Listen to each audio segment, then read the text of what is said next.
guys, it's Kay from KS Anonymous, and I am back today with another episode of r/ChoosingBeggars. And today I also have a special guest. Now today's guest is not Kate, it's actually my friend John. There's a bit of a special thing about this particular episode because John is actually the person who encouraged me to start this channel.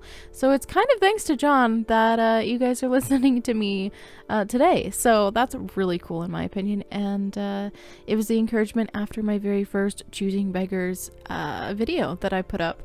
I actually kind of put a tester video out and he encouraged me to keep doing it.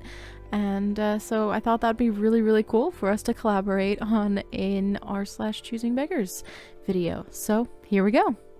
Looking for babysitters in the area? $20 per day, 8 to 10 hours a day, Monday through Friday. Ooh. I don't I don't think you're gonna get the kind of people you want with children. We're going to work for $20 for an 8 to 10 hour day. No. Buy me a car, please. United Kingdom, are you a wealthy person with money to burn? I need £9,000. That's equivalent to $11,110 US to buy a new car plus insurance. DM on Reddit and we'll get to talking. Smiley face. It's my birthday month. My birthday is around the corner. 20 more days left and ain't no kids soon. Whoop whoop. I accept bank transfer as well. In case someone says that it's too much to go buy a gift and post it. Or am scared to get you something and you ain't going to like it, then give me that weird look. Or bank transfer is the way my brothers, sisters, uncles, aunties, friends as well. Y'all welcome. My account is open to everyone that have that kind of problems. Are we all clear or should I increase the volume? Are we for real? Like, have we traveled to r/trashy?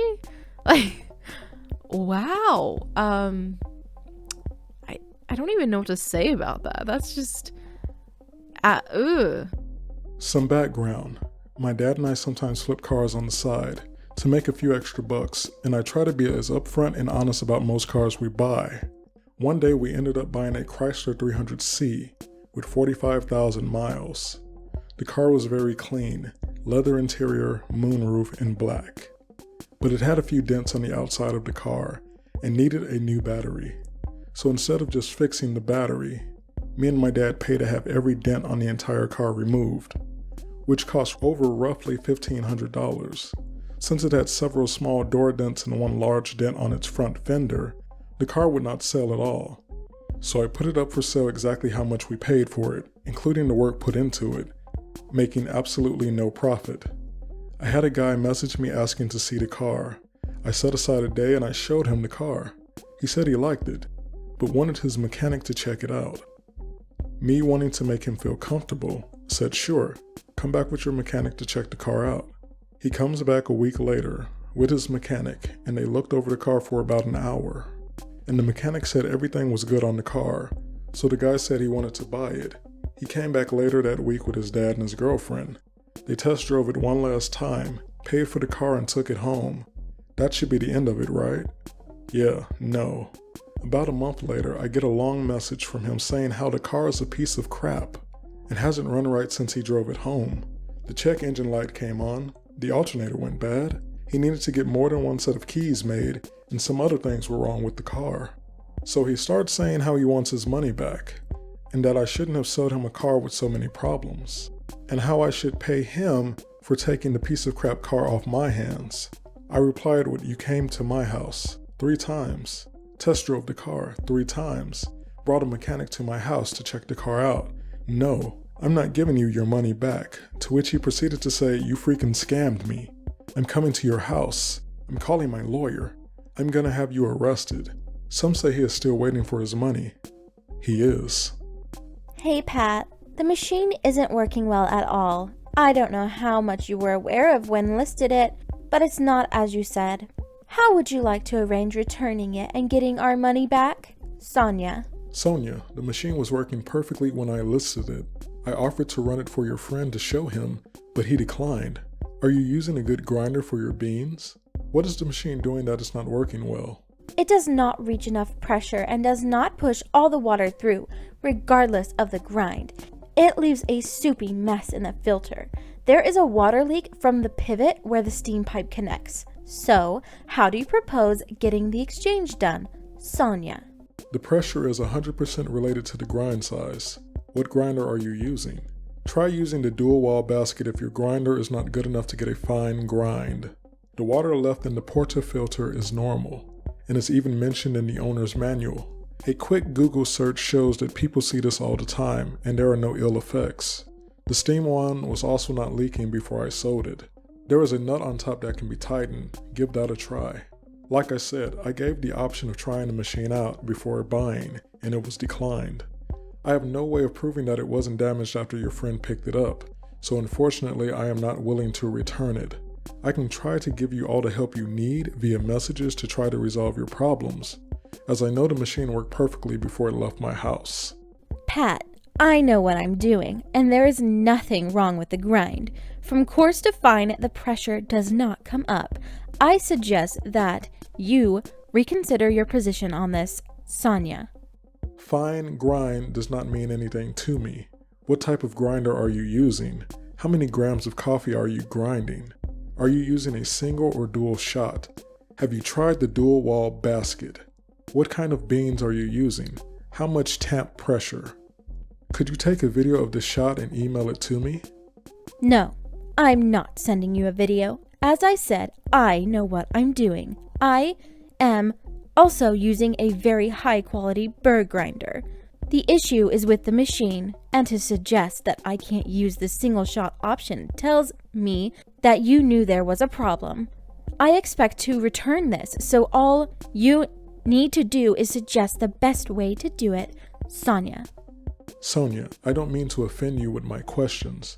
I've offered to help you sort the issue out, but it doesn't sound like you're willing to listen to me. I never suggested the single shot option didn't work. It does in fact work, just like the double shot does. Sorry, you're not liking the machine, but I cannot accept a return. I would never expect to return anything I purchased on Kijiji that I purchased from another person. That's the risk you take. If you change your mind and want me to help diagnose the issues, please don't hesitate to reach out. You told my friend to call you if there were any issues, and there are plenty. It does not work, and you knew it. You sold me a piece of garbage, and you knew it. I don't care if you don't want the machine back or not. You need to give me back my money today. If you don't want to come pick it up, you can use this Kijiji email address to do an e-transfer. Sonia. Please try my suggestions and answer my questions and let me know how it goes. Have a good day. One last thought actually. Try running the machine single or double shot without the portafilter attached. Does water come out? Pat, one last time. I know what I am doing. The machine does not work. Give me back my money, Sonia. I'm sorry you purchased the machine used. Had the opportunity to try it before you purchased, and I've been more than willing to help diagnose the problem, and therefore won't take a return. I'd be happy for you to come by my house and we can run a couple shots through it and figure out the issue. After 7:30 on weekdays works for me, or all day on weekends. I don't want a machine that needs diagnosing. You told me it was perfect. It is garbage. I've tried to be patient with you and offered plenty of help. Sorry that it didn't work out for you, but please don't contact me again. You are a dirtbag and karma is real. Hi, I'm a big fan of your work and was hoping to acquire one of your Chasing Love canvases. Thank you. I really appreciate your support. I have a 7x14-inch canvas of the Chasing Love piece available on my online shop. If you're looking for something larger, I'd be more than happy to paint the piece on a different size canvas. Thanks, but I was wondering if you would be willing to give me the canvas for free. The design is very simple, so I could just make the canvas myself if I wanted to. This is another story from my time working as a sales associate at a store going through liquidation during the summer of 2019. If you've ever worked or been in a store during liquidation, you've definitely noticed the crazy sales that go on. In this store, we increase the percentages every week on Thursday. I usually got scheduled before opening along with a couple other coworkers to change all the sale signs that needed to be changed. During the week the story takes place, I changed the signs for small appliances, bedding, most of the women's clothes, and some kids. It was extremely hard to keep up with all the changes, but we did our best, and if one worker didn't know the sale, another would. So 99% of the time we could figure out the actual sale price instead of relying on customers. If I changed any of the signs, I was able to remember the sales for that section easily and never made a mistake with those. A lady comes to the register with an iron. This was part of small appliances, and during this week they were 40% off. I made sure to ring up for that and went to continue the transaction. This is supposed to be 50% off. No, ma'am. All small appliances are 40%. Are you sure you got this from the correct shelf? Yes. There was a 50% off sign beside this, and all the other irons were beside it. You need to honor that price. I'm sorry, but I can't change the sale. I know these are 40% off. No, it says 50%. You have to sell it to me for that. She makes me walk over to where they are. I look and I see a 50% off sign just sitting on the shelf. I was the one who changed the signs in this section, so every sign was supposed to be taped onto the shelves. Now what was 50% was the bedding right beside small appliances. I picked it up and say, "This doesn't belong here. It looks like it fell from over there." I point to bedding and someone just set it here. "I'm sorry, ma'am." I start walking back to the counter to put the sign up while I work until I can tape it back where it was supposed to be, with her snapping at me the whole way. You have to sell me the iron for 50% since someone put the sign there. You need to honor this. I can't. Every other sign in that section says 40% and this sign was obviously just set there.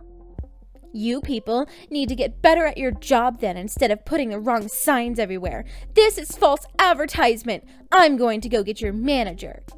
After she left, I went to go take the sign back, and when I got a closer look, I realized the sign had actually been ripped off the bedding shelves and put by the iron the lady was trying to buy.